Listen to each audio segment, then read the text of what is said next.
start.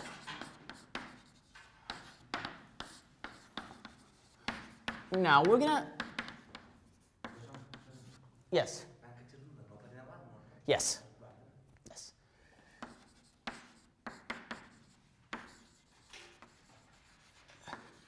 Okay. In the first lecture, we're gonna cover some history. Just learn about the history of this topic. Then we're gonna learn about what we call the language of set theory. We're gonna learn how to form well-formed formulas. We're gonna learn how to form, let's say, allowed sentences in our axiomatic system, but let's start with the history part. So mathematics, as you may or may not know, has been being done axiomatically since Euclid.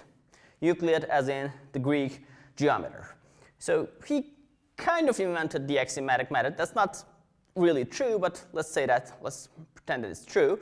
He invented the axiomatic method with his influential book, The Elements. What's the axiomatic method?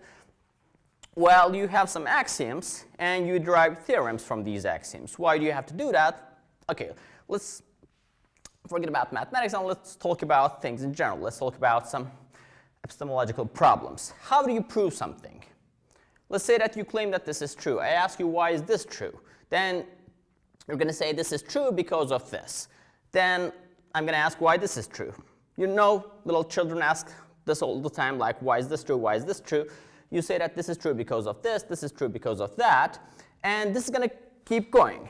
There are three options. Either you're going to make a circular argument, in which case you're just going to say that this is the reason of this and this is the reason of that, or you're just going to make an infinite descent. You're going to answer this question infinitely many times, which is not possible in real life because we don't have infinite amount of time. And the third option is you're just going to stop this somewhere. The reason of this is that, the reason of this is that, and there's going to come something which has no reason. You're going to say that, okay, this is simply true on its own.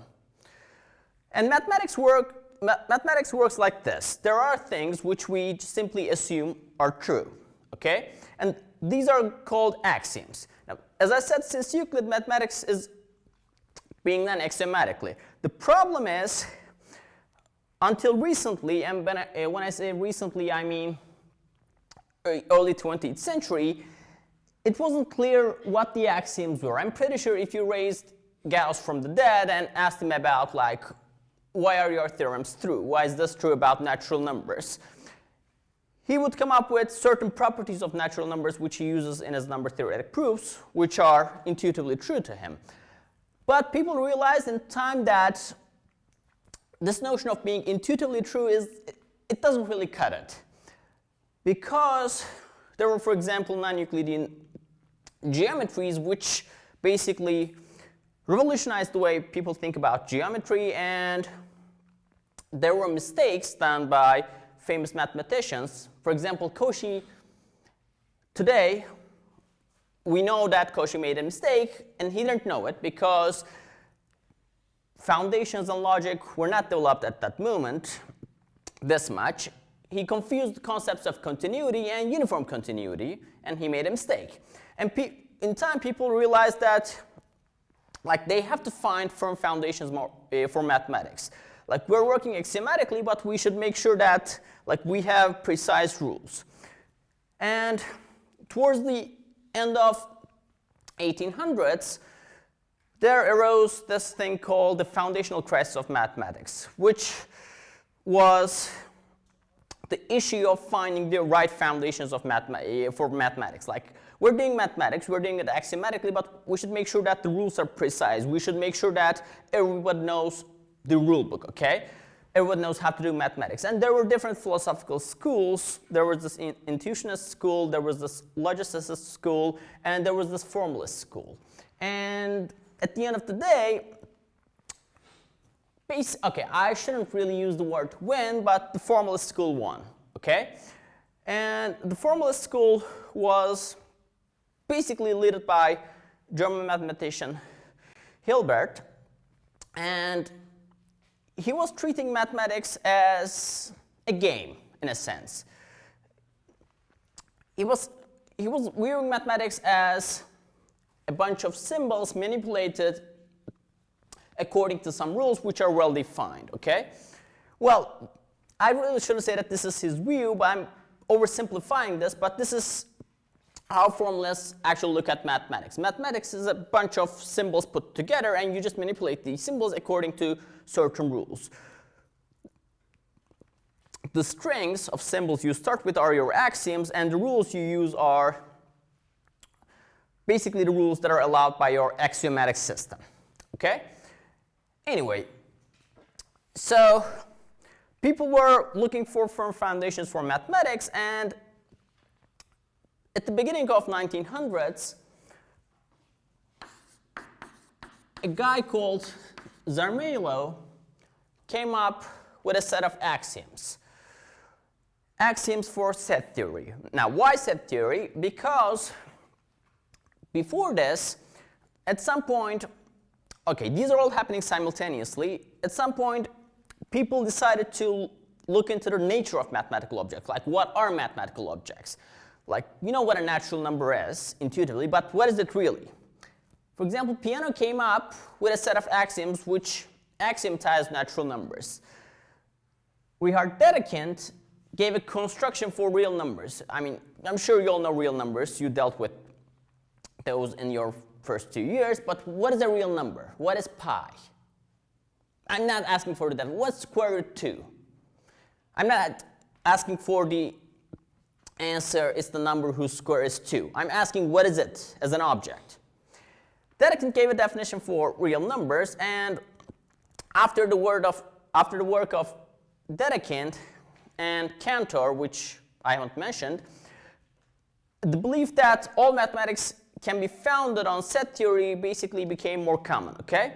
And then, as I said, Zermelo came with a set of axioms on which he tried to base all of mathematics. But people realized in time that those axioms were insufficient, okay? And then came a guy called Frankel. He made additions to these axioms. It was almost a complete system, like the axioms found by these two guys, but it wasn't really complete. People worked on these and realized that there were some details missing, and later on,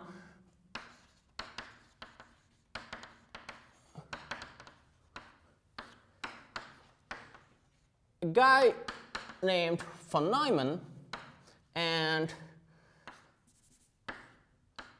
Skolem made some additional contributions to this. But we don't actually put their names in the name of the axiomatic system, as you're going to see.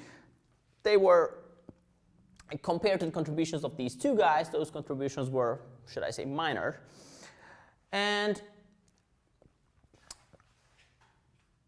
there's also one other axiom missing over in a set of axioms introduced by these guys, which is called the axiom of choice.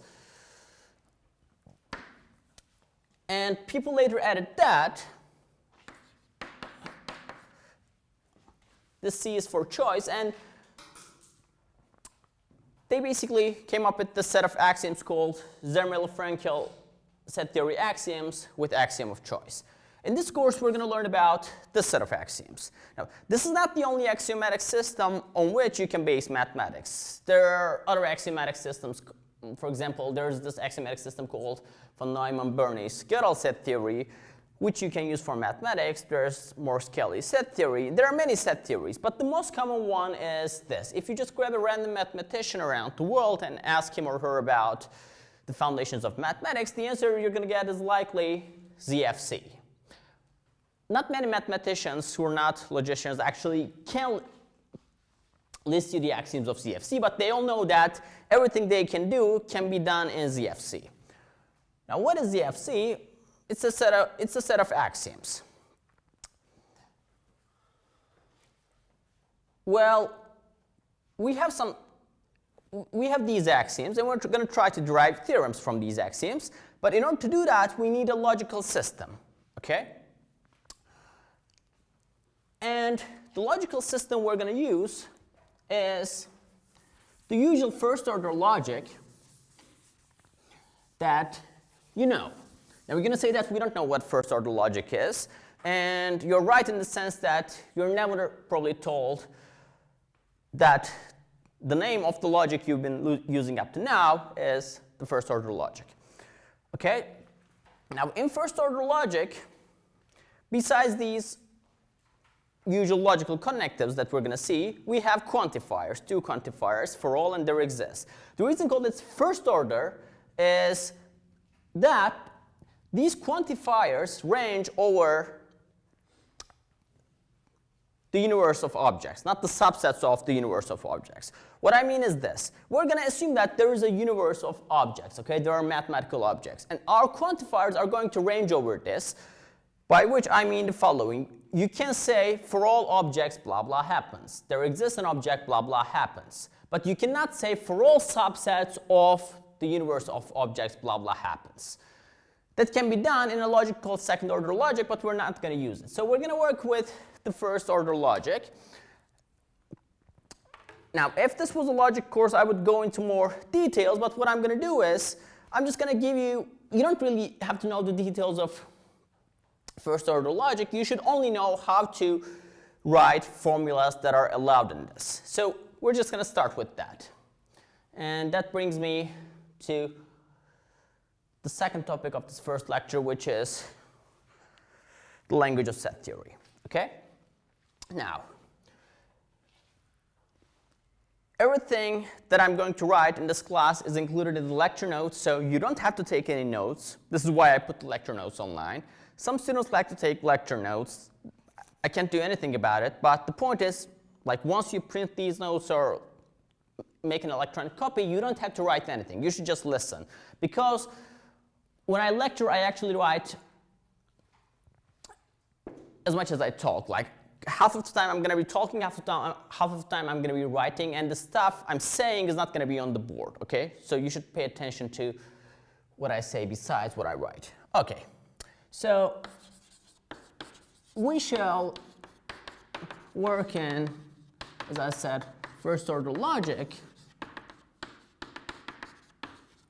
with equality symbol. I'm going to explain what this is. Whose language consists of a single binary relation symbol called epsilon.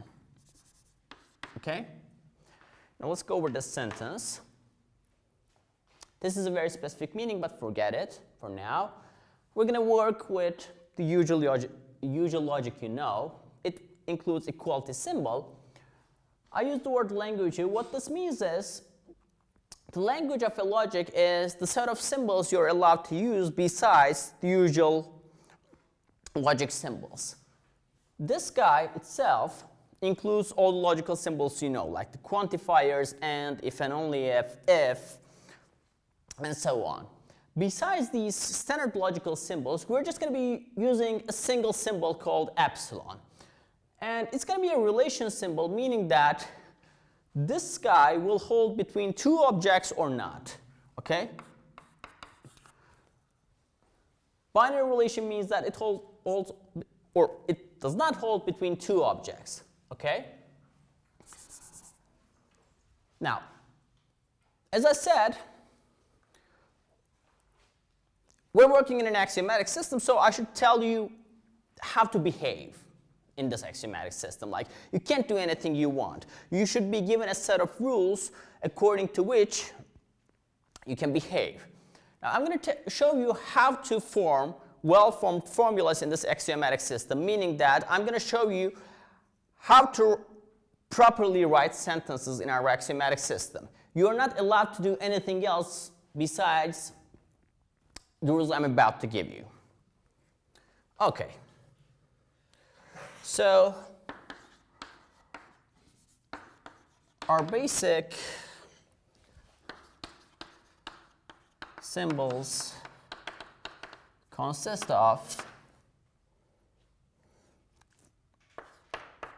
okay, we have this usual logical symbols, equality, quantifiers, This stands for not, negation, and or if and only if, and we have usual parentheses.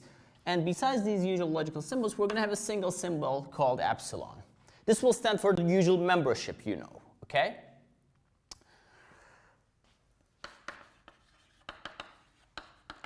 And our basic symbols consist of these symbols together with an infinite supply of variables.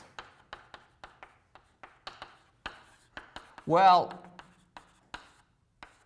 in order to write a sentence, besides these symbols, I need certain symbols which are supposed to refer to the objects. So those are going to be my variables. I assume that I have infinitely many variable symbols.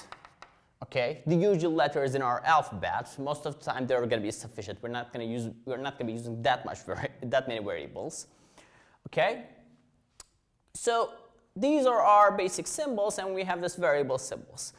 Now I'm going to describe you how to form strings of symbols that are allowed in our axiomatic system. Okay. A well-formed formula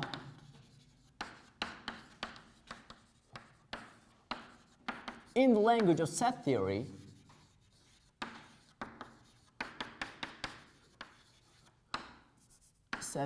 is a string that can be obtained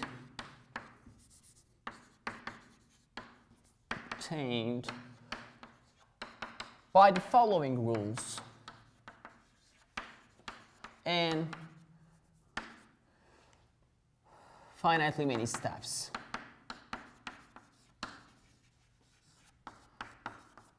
Now, when we set up our axiomatic system, we assume that we have an intuitive understanding of the word finite, okay? Later on, we're going to give a precise meaning to the word finite within our axiomatic system, but for now, in order to set something up, we're assuming that we know what finite is. Otherwise, we can't really start anything. Without assuming something, you can't really prove anything. So you have to start with something, and this is what we start with. We're assuming that we have an intuitive understanding of what I'm going to write on this board, okay? Deriving certain symbols in a finite number of steps. Now, here are the rules. A string simply means that you take a bunch of symbols and put them together, okay? Strings of the form x in y and x equals y are formulas where x and y are variable symbols. And if phi is a formula and x is a variable symbol,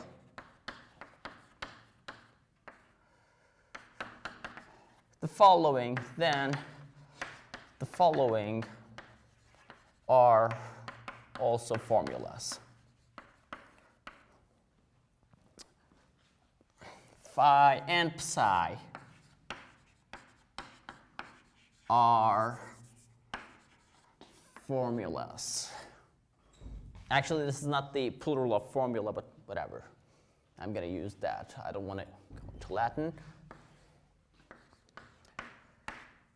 Phi and psi, phi or psi, phi implies psi, phi if and only if psi, there exists x phi for all x phi. And am I missing anything? No. Oh, not phi. So let's go over this.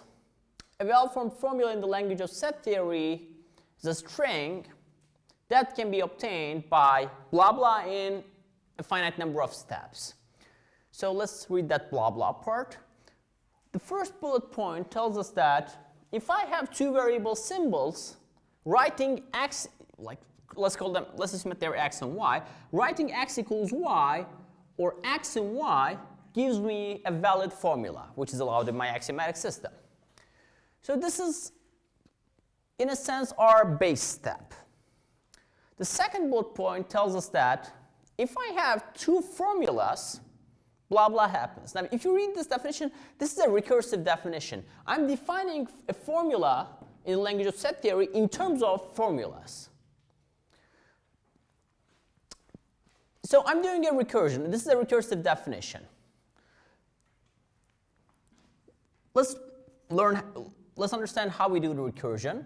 If I already obtained two formulas, and if I have a variable symbol, let's call it x, the following are also formulas. I can take two formulas, take the conjunction of them, and put parentheses.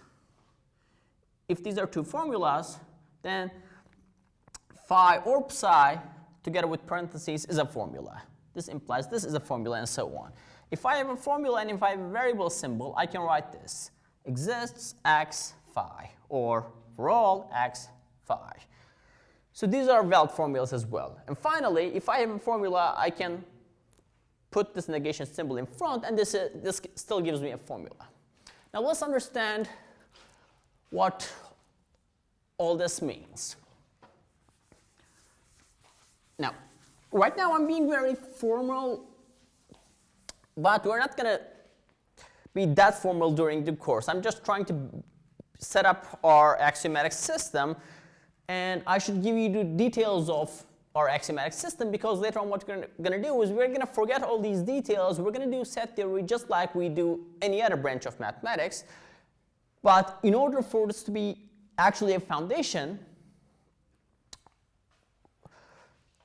on which you can base all mathematics, I should tell you the precise rules, okay? In case someone just keep asking you that, why is this true, why is this true, why is this true questions, okay? Now, we had all these symbols, and I give you two rules that allow you to derive well-formed formulas. Now let's derive some well-formed formulas. Let me take two variable symbols, x and y. According to the first rule, this is a formula. Let me take another variable symbol, z, and y is already a variable symbol. By the first rule, this is a formula. If I have two formulas, let's say I can look at this string, and by the second rule, this is a formula, because this was a formula, this was a formula, and by the second rule, this is a formula. Now this is a formula. By the second rule, I can put a negation symbol in front. This is still a formula. I have a formula. I can just, if I have a variable symbol, I can just quantify using that variable symbol. So this is a formula. Because I had a formula, I can just quantify it with a variable symbol. And this is a formula, and this is still a formula. Now you see how I recursively built the formula. This formula is meaningless, okay? It doesn't really mean anything. I mean, it has some meaning, but I don't care what it means, because for practical purpose, this is going to be a useless formula. But the point is, this is obtained recursively according to those rules. So this is a well-formed formula. This is allowed in my axiomatic system. Whereas,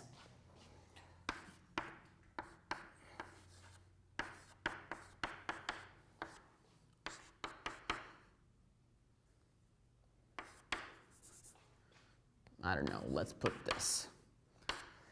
This is a string which is not allowed in my axiomatic system. You cannot obtain this string from these two rules recursively. Okay? This is a string. I'm using all the symbols I used over here. They're allowed. They're in the list of symbols I introduced, which was on that board.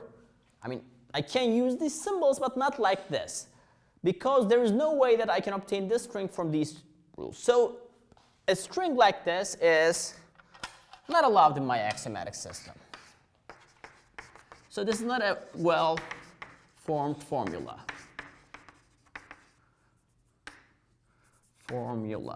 And this is a well-formed formula. Now, you may ask, like, if we're not going to be this formal while doing the course, why are we doing this at all? There are two axioms. One of them is called the axiom of separation. The other one is called the axiom of replacement. There are two axioms of ZFC which start with the word let phi be a formula in the language of set theory with blah, blah, blah, blah. So when I introduce the axioms, you're going to see that these notions are actually important. You should know how to form well-formed formulas. Okay? Now, did everybody understand how we form well-formed formulas? Yes? Yes.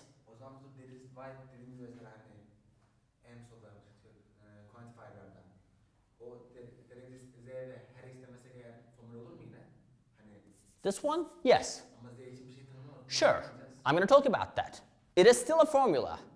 You don't have to quantify it. You don't have to quantify everything. It's simply, no. Okay. Here's the thing. This is, I don't want to go into details of first order logic, but this is called a sentence. A formula where there are no free variables is called a sentence. Okay? I'll write that on the board. This is still a formula.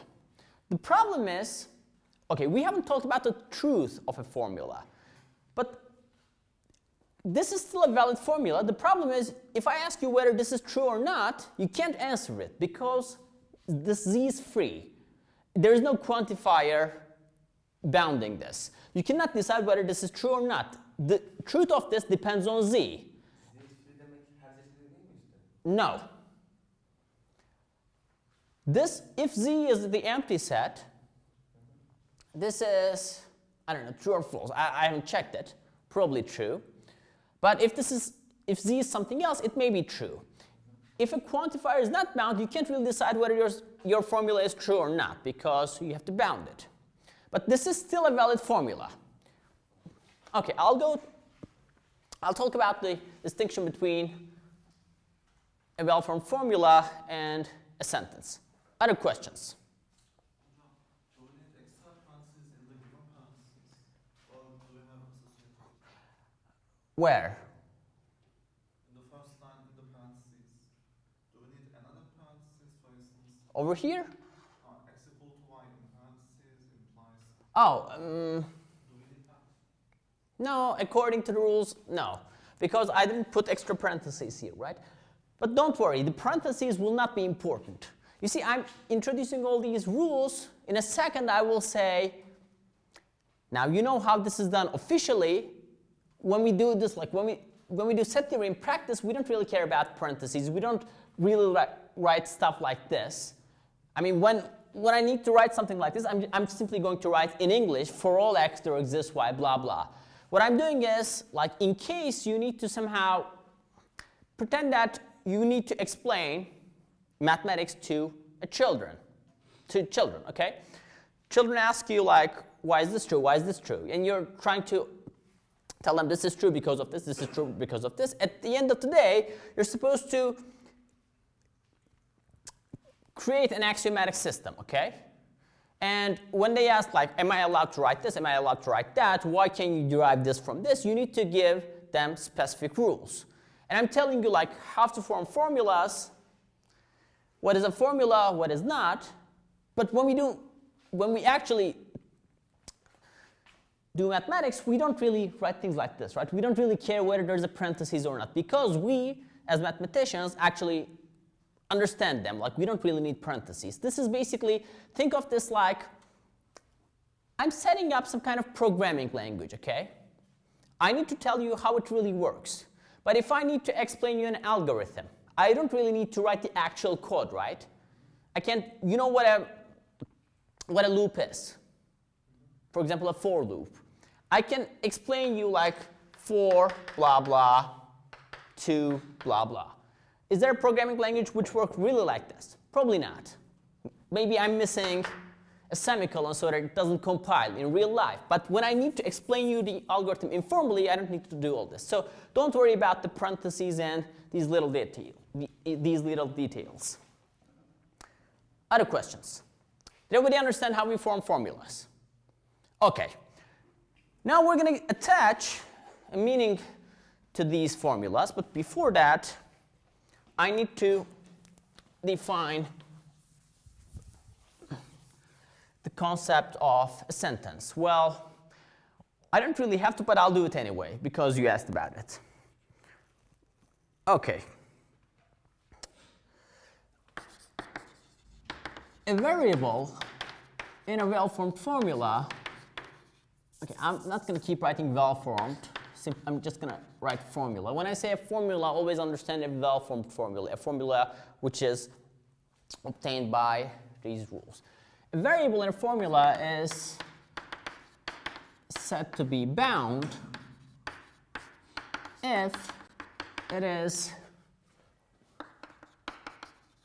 in the scope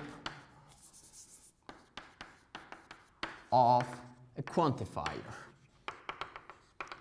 Now, we have two quantifiers, exists and all. And a variable is said to be bound if it's in the scope of a quantifier. What do I mean by this? What was it?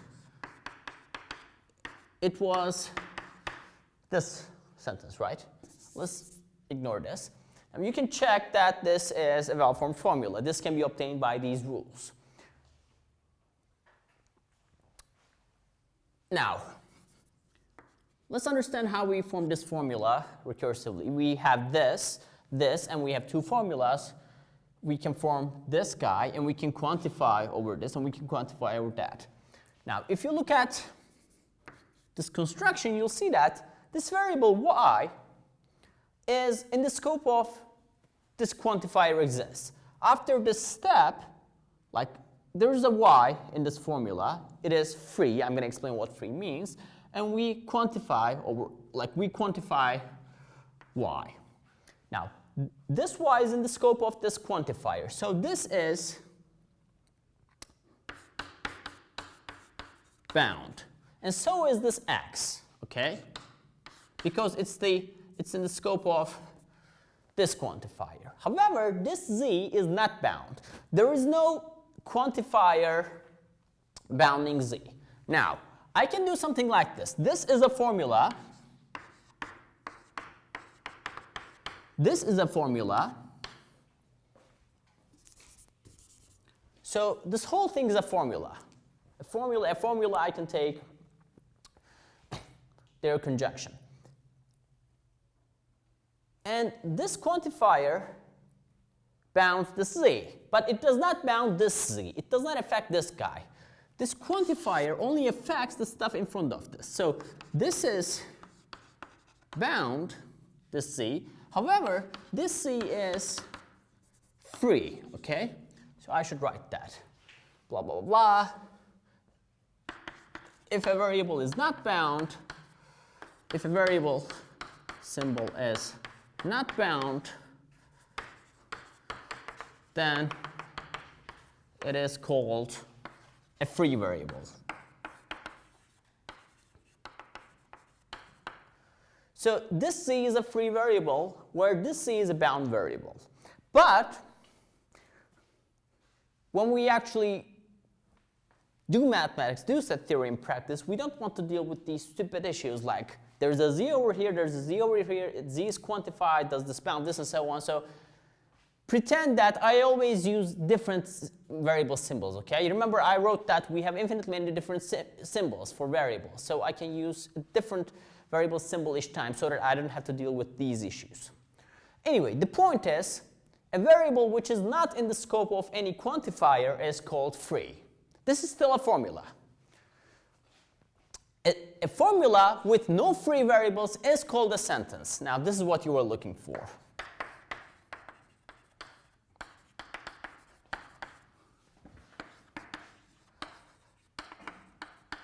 A formula with no free variable is called a sentence.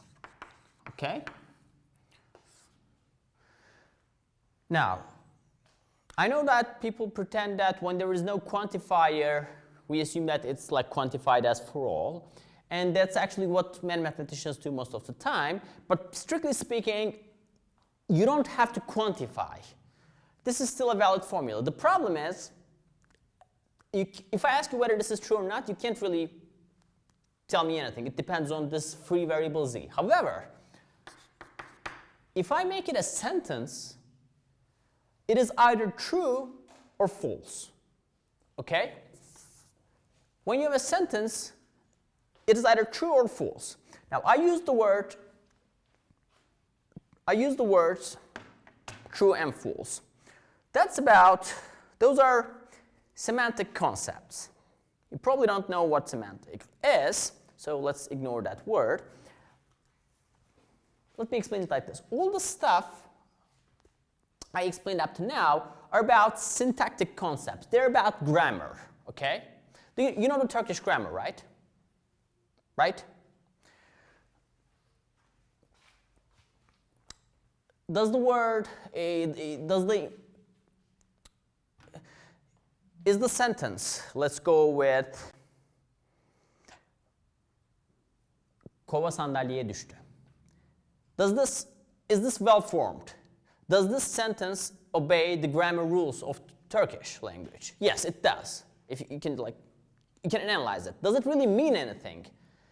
Well, you know the meanings of these words, so you can imagine the situation, but it doesn't really mean something. It's grammatically correct, but it doesn't really mean anything. Now, all the stuff we did over here was about the grammar, okay? I told you, we learned how to form well-formed formulas. We basically learned how to properly write sentences down, okay?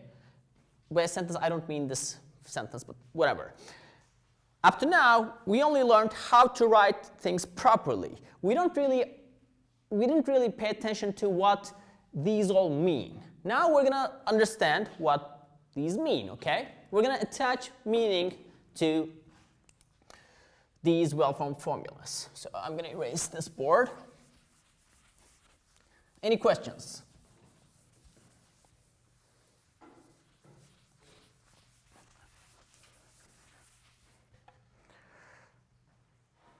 Now,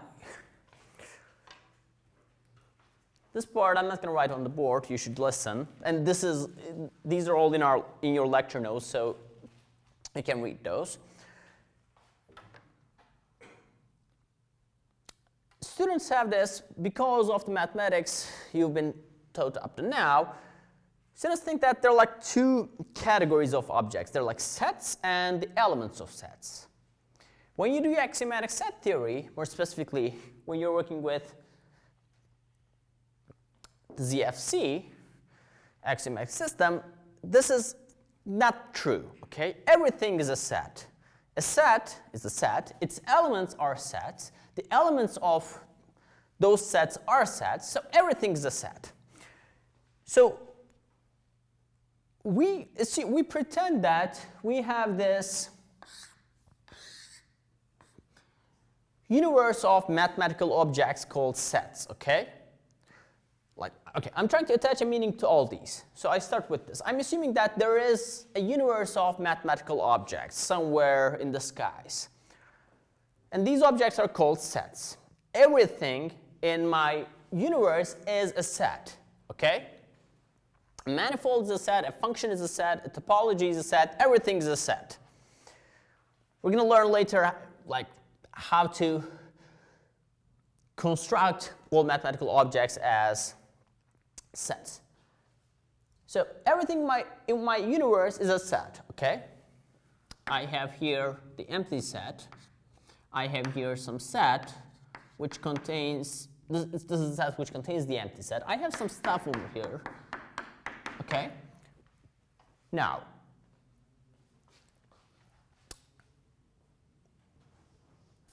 quantifiers will have their usual meanings, okay? This means for all x, blah, blah happens. This means there exists y, blah, blah happens. And all the logical connectives have their usual meanings. phi and psi is true if and only if phi is true and psi is true. Phi implies psi is true, it's false if and only if phi is true and psi is false, and so on. All the logical connectives and quantifiers have their usual intended meanings. Now, we have this universe of objects. We pretend that these quantifiers range over these sets, okay? So when I say for all x blah blah happens, whether this is true or not depends on whether this blah blah part is true for all sets or not. So quantifiers have their usual meaning, and equality has its usual meaning, something like two objects are equal if they're identical, if they're equal. I have these usual logical symbols, but remember, besides these usual logical symbols, I had this extra symbol called epsilon. Now, I assume that when I pick two different sets in the universe of mathematical objects, this relation between them either holds or it does not hold. Depending on x and y, this may or may not hold. If y is the empty set, this never holds, as we shall see. We don't really know that right now. So if I pick two different objects, either this relation is either going to hold or it's not going to hold. I will interpret this relation as being the membership relation. When I write x epsilon y, this will mean that x is a member of y. In a sense, x is contained in y. This is how you're taught what a set is, right?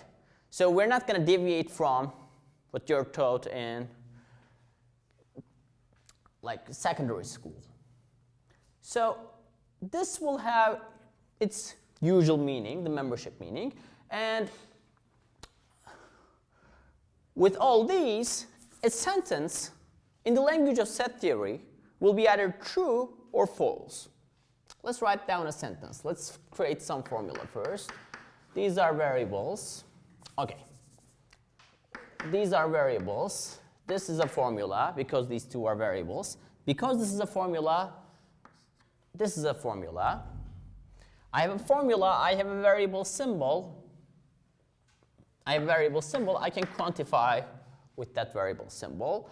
So this is a formula I can quantify with this variable symbol.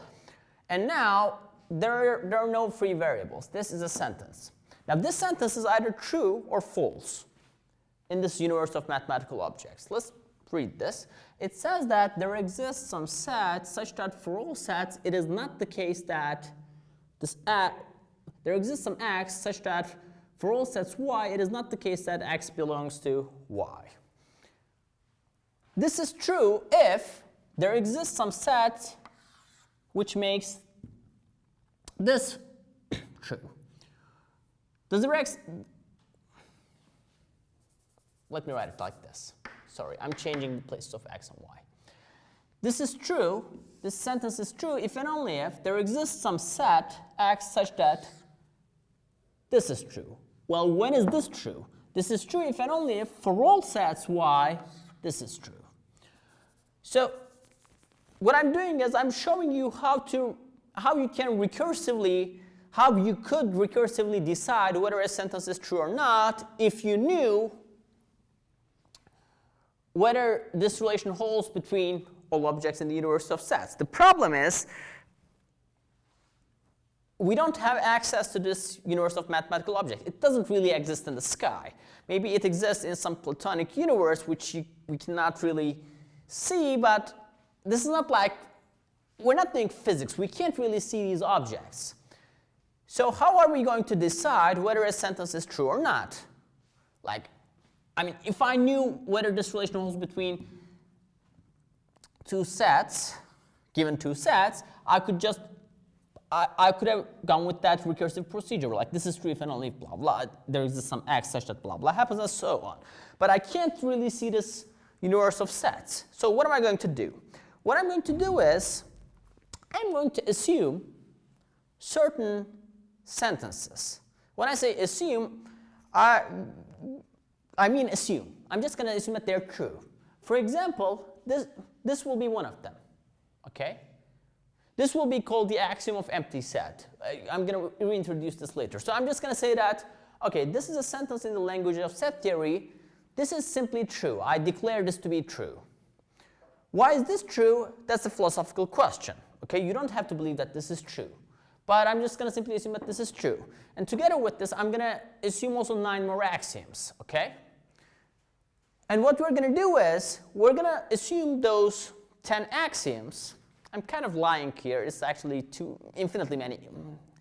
There are actually infinitely many axioms, but let's pretend that it's 10. I'm going to explain the issue later, like in 6 or 7 weeks. So I'm just going to assume 10 axioms, and then I'm going to derive the consequences of this. For example, this by itself tells me that there exists some set X to which no sets belong, okay? This X will be called the empty set. Now, pretend that this is true. Can you prove that there's only one empty set? No. I mean, you can try. Just assume this and assume all the logic rules you know. Try to prove that there's only one empty set. You can't really do this. So you have to assume more axioms. Okay, so I'm going to introduce these axioms in the next lecture. I don't want to go into details, so let's go over today's lecture. We learned how to form well-formed formulas, okay? We learned how to properly write sentences in our axiomatic system. What is allowed, what is not allowed. As I said, when we actually start doing set theory, we're just going to do it like any other branch of mathematics. We're just going to use English. We're not going to use these all the time. I'm not going to be strictly working in first-order logic. Think of it like this. We're officially working in first-order logic, but we're unofficially working in the natural language, in English, just like you do in your calculus classes, okay? So we learned how to form well-formed formulas, and we learned what's the free variable, what's the bound variable. We learned what a sentence is. Now, once you bind all your free variables, when there are no free variables, a sentence becomes either true or false. The problem is, like, we could have recursively decided when a sentence is true if only we had access to this universe of objects, which we do not. So what we're going to do is we're going to assume that certain sentences are true about this universe of sets. For example, we're going to assume, next lecture, the first thing we're going to do is we're going to assume that this is true, okay? And then we're going to assume 9 more axioms, and we're going to derive the consequences of this, okay? We want to understand the structure of this universe of sets, which I'm going to denote by V. Now, if you look at your lecture notes, there is a small section about classes. I don't want to really, like, when I prepared the lecture notes, I thought that I should add it. We can do this class without talking about classes at all. At some point in future, I will talk about the classes, but even though in the notes it's before introducing the axioms, I'm actually going to do it later in the course, okay? So I'm basically changing the order of topics within the class. So I'll see you on Thursday. You can read all this stuff in your lecture notes in the first 2 pages or 3 pages. And next lecture, we're going to start introducing the axioms, okay? So I'll see you.